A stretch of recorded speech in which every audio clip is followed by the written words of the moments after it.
Hey guys, what's up? This is Tarindo and I will take you through something very simple that I implemented for Uber Widget, and it's a, it's a loot table script. So what a loot table basically is a table of items where you can set a percentage for each item, and based on that percentage it will be dropping down when an enemy is killed.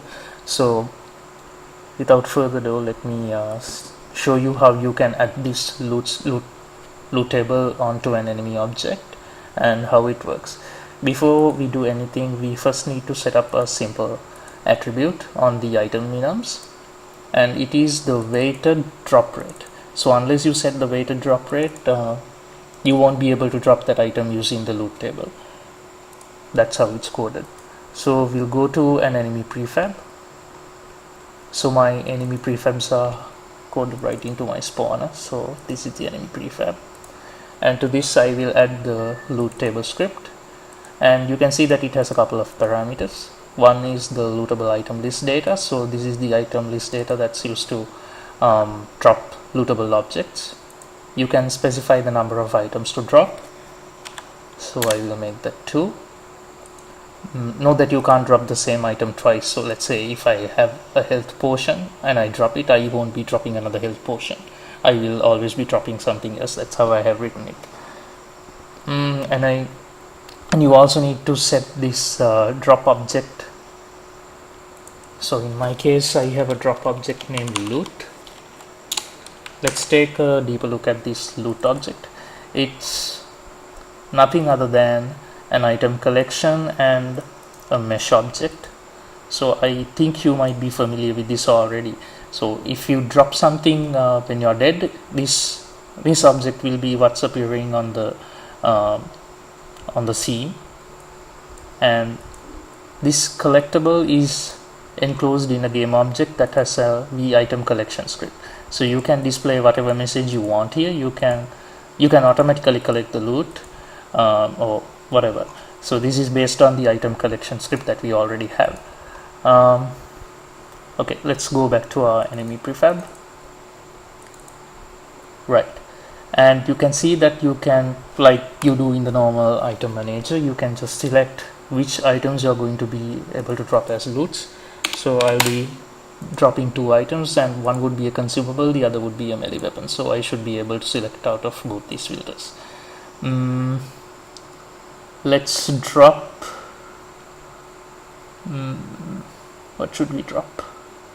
Okay, let's drop a shield and a sword, a short sword. When it comes to the shield, you can give it, you need to maintain this attribute, a weighted drop rate. So this is default when it comes to maintaining these attributes in the item list data. You can give any attribute here, I mean any value to this attribute here. I'll do the same onto this. So the purpose of maintaining any value for these attributes here is to be able to override those attributes that you maintained in the loot table itself. How you do that is by going to the change attributes and changing this attribute here. So for each loot table you will be able to maintain different weighted drop rates. So let's say there's a 30% chance that I will be dropping the shield, and a 70% chance that I'll be dropping a sword. It's funny because my enemy is not going to be using the sword at all. Alright. Right. And one thing I have to say that is that the weighted drop rate doesn't necessarily have to be adding up to 100%. It can change. It's very simple. Alright. So once you're done with that, you need to add a small target method on the dead trigger script. So you will be directly adding this loot table on to this method, to the onDead event. and you will be executing the drop lootables method of the loot table. So let's take a look at this and see it working. So let me use this time to showcase my spawner as well. So you can see that the enemy will be spawning when you enter this region, in this specific region, and the enemy will be spawned only if the quest is in progress. So let's just run and see. So my enemy is supposed to spawn here.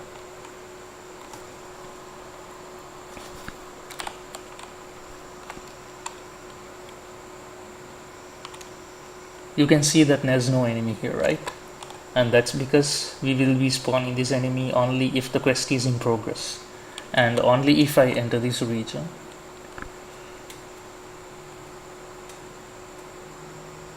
I apologize for the inconveniences you have here, like the PC getting stuck here and there, and that's because I'm running on 4 GB RAM these days. Alright, so I'll be accepting this quest, and keep an eye on this view, the scene view as well. You can see that the enemy is not there, but I have set this radius here, a sphere collider, so when I enter this collider, the enemy will appear there. There you go. So this is something that I have in the spawner, so showing a bit of the spawner here too. So let me kill this guy. I'm the one punch man, so that basically makes it easy for me to test. You can see that he dropped some loot here, and when I go up to that, you can see that I will get the collect loot message. Before we collect the loot, let's take what we have in our inventory. I have 5 health potions and 1 health up potion. Right, so I'm going to collect the loot. Let's see what we got. Yep, I have got a short sword which has a weighted drop rate of 70. It's a little tough to get the shield. Let's see if we can get the shield on another go. Why don't we change these weighted averages so that we can get the shield, right? Let's change this to 70%, and let's change the sword to 30%. So there's a higher chance of me getting the shield and a lesser chance of getting the sword. All right.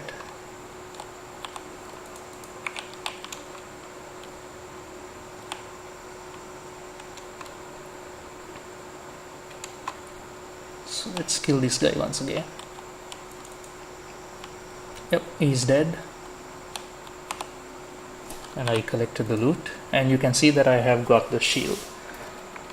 Yeah, so it's a very simple script that I'm using here to spawn, to drop the items, and this is something that I took off a Unity answer, and you can of course improve upon this, maybe use something like a maybe pseudo-random distribution or something of the sort to get more mathematical and improve upon it. And it's a very simple script. You can just go through this and see how it's implemented. It's really simple.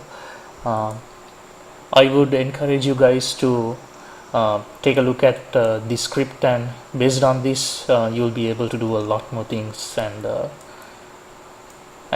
Invector has given us a lot of great examples to implement custom editors also. So you can take a look at the loot table editor script here, which is pretty much the same script on the item manager that I have slightly modified to make it work for me. So I guess you guys enjoyed this. I guess I'll see you later then. Hope you enjoy this, and if you have any questions, you can always come back to me on the forums and just buzz me. Thank you guys.